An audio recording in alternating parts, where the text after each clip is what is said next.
Hello, I'm Philip Foster, a retired Church of England minister. And I became interested in the issue of the European Union and all that it meant in about 1996-97, when the election came with the referendum party.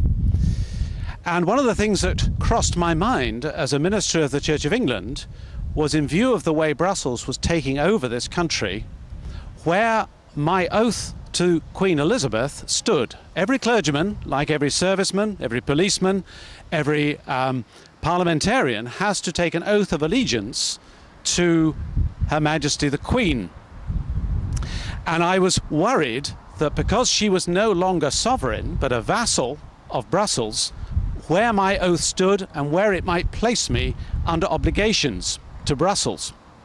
So I rang the Chancellor of my diocese, that is the legal officer in charge of such matters, who happened also to be a family friend. And I asked him, Bill, that was his name, where does my oath stand? Do you know?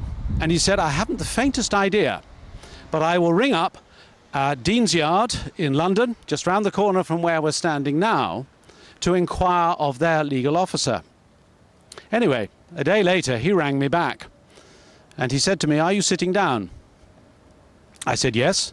He said, well, this is what I was told.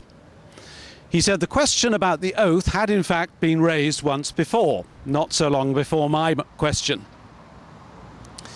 And so Dean's Yard, the officer there, had rung the palace to find out further information.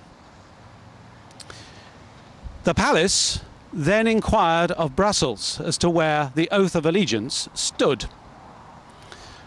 I can see why he told me to sit down, because by implication that meant the Queen was subject to Brussels, and her oath, and my oath for that matter, was in a dangerously compromised position. What came back from Brussels was also interesting.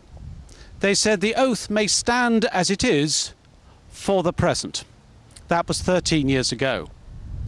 Since then, politically speaking, all sorts of fuss has been made about the oath, changing its wording and so forth, which I strongly suspect has come from the implication of what Brussels said.